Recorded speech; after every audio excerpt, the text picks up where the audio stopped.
can make the kinds of decisions that are long overdue in this country to finally end the failed war on drugs.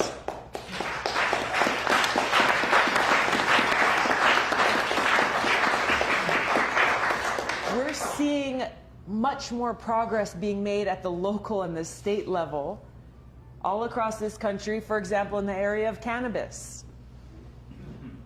The fact that at the federal government, the federal level, cannabis is still scheduled as a Schedule I drug, right along with heroin, while over 33 states have legalized cannabis either for medical use or adult use, is unbelievable, especially when you look at the impacts of this archaic law still being in place, the negative impacts and how it's impacting our families, our businesses, our communities, our prisons, our veterans. A friend of mine who I served with came back home and dealt with opioid addiction. He was told by the VA over and over again, well, here, for your injuries that you sustained in combat, this is what's available to you, these highly addictive opioids, Oxycontin and others. So I don't want it, I don't want it, I don't want it. Sorry, that's the only option that's available to you. Our veterans are dealing with an incredible, unnecessary challenge because of this federal law and because through the VA there is no access to medical cannabis. There's a bill that I supported in Congress that had a hearing in the VA Veterans Affairs Committee just a couple of weeks ago that told the VA, hey, you've got to do research into the benefits that would be provided to veterans through the use of medical cannabis. Officials from the Department of Veterans Affairs came and testified in opposition to the bill. They came and testified in opposition, saying as long as marijuana is a Schedule I drug under the Controlled Substances Act, we will oppose any attempts to even look into how veterans could be helped. So I've introduced legislation in Congress, the only bipartisan legislation that would very simply remove marijuana as a Schedule I drug completely. Decriminalizing it, leaving it up to states to regulate as they choose, as they are already doing.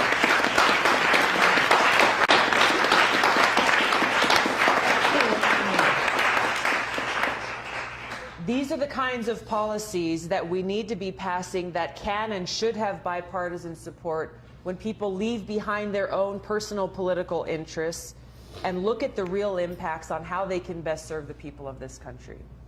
There are so many different issues that we can and that we must address and deliver real results in this country. And until we have leaders who are putting service above self, we will continue to see ourselves mired in the same status quo, the same establishment, dealing with the same problems that have plagued us for so long. Mike mentioned about the VA, and I understand here in Nevada, your VA doesn't have a very good rating from the federal regulatory level. I think out of 5 stars, you've got a 2-star rating, primarily because of delays in service, how long you've got to wait just to get a doctor's appointment. How much? 2 months. At least. This is something that we've been dealing with in my home state of Hawaii as well. And the culture of fear, of retaliation for those who work in the VA, who are wanting to raise these kinds of issues about how to fix the problems, once again speaks to that corruption in leadership. Where unfortunately we have a VA that too often is serving the bureaucracy of the VA rather than fulfilling its mission of serving our veterans, whether it be with health care, housing, or other benefits. Really looking at what are the needs that we need to provide and making sure the resources that we as taxpayers provide in this country are fulfilling that need.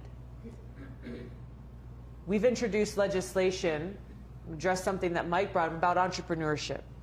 Because yes, we have veterans who are coming home dealing with visible and invisible wounds that we've got to make sure that our VA is providing all the services available to help address that. We also have a lot of veterans who are coming home, laying the uniform down, fired up to continue their service, to be successful, to start a business, to carry on their lives, to fulfill their mission in their life. So one bill that we've introduced would provide veterans with the option of using that GI Bill benefit either for education as it exists now, or to take an amount of that money that the government has promised for education and instead use it as a startup fund to start a business.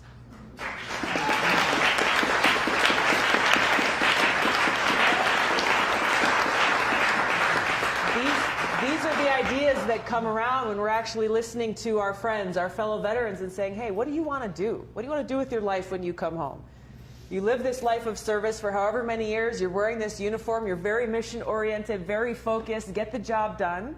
When you're ready to lay that uniform down, what's next? There's a world of opportunity for people who are trained, efficient, work well as a member of a team, trained leaders, mission-focused. We as a country got to be able to set them up for success and provide them with all the tools that we have available. I think we have time. We'll take one last question here. Hi, my name is Jeff Carlson. Just a guy, I guess. But I'm a vet, and I actually recently was in Washington lobbying with a group called Vet Voice Foundation. I think you're familiar with, on some environmental stuff. Yeah. When I was there, what I realized is that, like you were saying earlier, there's a culture there that seems to have forgotten what they're there to do. Yeah. And you know, it would be nearly 2 years before you would be sworn in as president. Mm-hmm. So that's a long time between now and then to be able to make some of these changes. I really appreciate a lot of things you said. Yeah. One of the things that I think that you could do now as a congresswoman, as a presidential candidate, is speak publicly about some of the changes that I think we need to make so that perhaps the culture starts to change within the conversation. Yeah. Right? And specifically, to bring it to a veterans issue, the VA is a real problem. Like you had said, in this area, there's long wait lines. Yeah. And the more I've gotten into it, and I've had conversations with almost all of our local congressional representatives face-to-face about the VA, including both of our senators. And everybody's concerned about it, but nobody seems to be able to do anything about it. It all seems to boil down to money. There's not enough money to provide more facilities and more health Providers. More healthcare providers.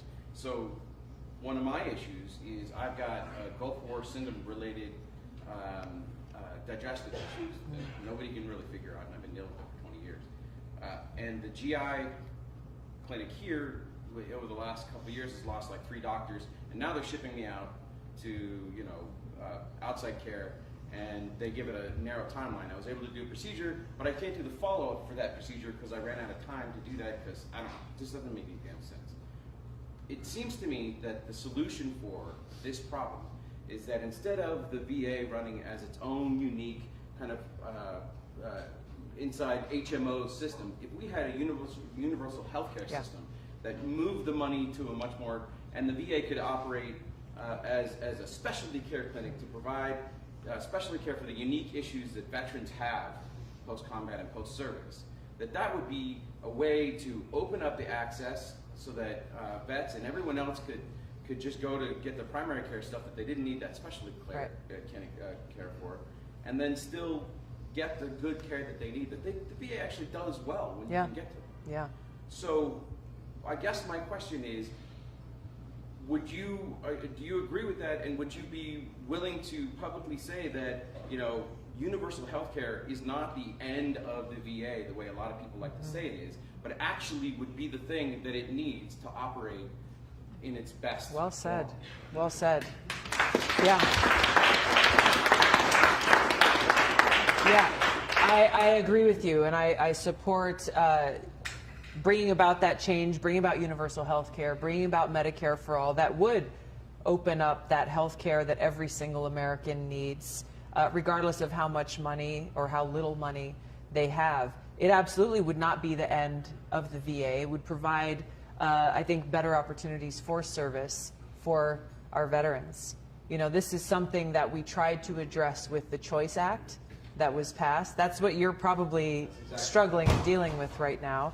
But the goal of that originally was to say, if you have long wait times in the VA or they don't have the providers that you need, that you can then get that service that the VA will pay for out in the community from a private practice physician or from someone else. The implementation of that policy has been such a mess that you and so many others are dealing with, where now you've got a whole new bureaucracy, a whole new kind of administration that's sucking more tens, if not hundreds of millions of dollars out of the VA just to pay for the administration of this Choice Act, and given these time limits and constraints that are impractical, that ultimately get in the way of you getting the care that you need. How is this possible? You know, there's lobbyists that represent those private companies that are getting those hundreds of millions of dollars to administer this Choice Act that was really put in place to say, hey, if the VA can't serve your needs, we want to make sure you get timely care out in the community, wherever you want to go. You know, a friend of mine who's a Vietnam veteran, he was about to have a heart attack, and for him to get to the VA hospital on my island of Oahu, he would have had to drive a good 45 minutes. He was already at the ER at the hospital closest to where he lived, and the VA was telling him, no, you don't qualify for the Choice Act, so we got to send a military ambulance to come and pick you up. And his doctor there at the ER was saying he may not survive the trip. And it is unacceptable that it took a call from him. He had my cell phone number. I answered the phone, thank God. And we started to work through the channels and got him what he needed to get that surgery immediately when he needed it, and it saved his life. But that is not how our system is supposed to work, that it requires a call to a member of Congress's cell phone to actually get a veteran the care that they need. Which is the problem. This is exactly the problem. So I appreciate that you're raising this. You know, healthcare is on the top of minds of people all across this country, and the lack of people being able to get the care that they need when they need it. So this will help every American, and this will help our veterans get the kind of care that you deserve. Thank you. I don't know if you had wanted me to talk a little bit about why or how I got involved. Yeah. Do you want me to just touch on that briefly? Yes. What made you get involved, Congresswoman? Yeah. What, as a veteran, what made you want to do this? Politics is a difficult life. It's very stressful. What made you want to do it, and what keeps you going? You're doing it too, by the way. I experienced from a young age, Mike, about how happy it made me when I was doing things for other people.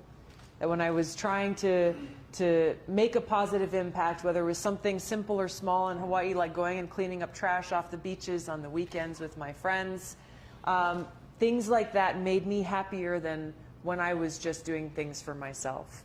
So I knew from a relatively young age that even though I didn't know what I wanted to do with my life, I knew it would be this path of service. It was my 2 deployments to the Middle East that motivated me to run for Congress. I had served in the State House previously. I'd served on our city council. But it was those deployments, and I was in Iraq the same time as you were, almost all of 2005, and where I worked in a medical unit where every single day I saw firsthand the high cost of war. Every single day, the very first task that I had was to go through a list, name by name, of every single American casualty that had occurred in the previous 24 hours and what their injury was. And my job was, we had almost 3,000 soldiers in our brigade combat team, and I had to look to see if there were any soldiers from our brigade who were on that list, and to make sure that they got the care they needed either in our field hospital or somewhere in country, or get them evacuated as quickly as possible to wherever they needed to get care. And it was heart-wrenching every single day to see those names. Sometimes seeing people who we knew, right? Others who I never had the chance to meet, but people who we knew had loved ones at home. People who we knew would have to deal with this cost for a long time to come. And I was pretty angry and frustrated in going through this every day because I knew that there were probably not very many politicians who voted to send us to go to war in Iraq, who were laying awake at night, stressed and worried for those who were paying the price, who were dealing with the consequences of that decision that they made. That there were not these politicians who were concerned about our troops, who would come and fly in the country and visit us for 24 hours and shake hands and take a picture and then come home and say, yeah, you know, I went to Iraq. Right? How many times have we heard that? I've been to Iraq 37 times. Really? So you think you know, right? They have no idea. They have no idea. And so I came home from both of those deployments, understanding and seeing firsthand that high cost of war, seeing firsthand how in our camp in LSA Anaconda in Iraq, there were KBR Halliburton stamps on everything. Everything, right? From the porta potties to the chow halls to the tents, everything. And when we talked to the folks, the third country nationals who were there working, who they're serving us food in the chow hall, asking them, hey, how much are you getting paid, by the way? I get paid $500 a month to work 12 hours a day, 7 days a week, to be separated from their families for a 2-year contract. Crazy. And so we know who made all the money from those contracts, how much money was wasted, how much was abused. So I came back pretty fired up, wanting to do something about it, and ultimately decided to run for Congress, to be in a position where I have been now from the Armed Services and Foreign Affairs Committees for over 6 years, to be able to do something about it, and recognizing really that there are limits to how much I can do in that position, which is why I'm running for president, to serve you as commander-in-chief, to be that decision maker, to be in that position to make decisions that will end these wasteful regime change wars, that will stop this abuse of our taxpayer dollars and make sure that those dollars are going towards serving the needs of our people. Thank you. Thank you all so much for being here.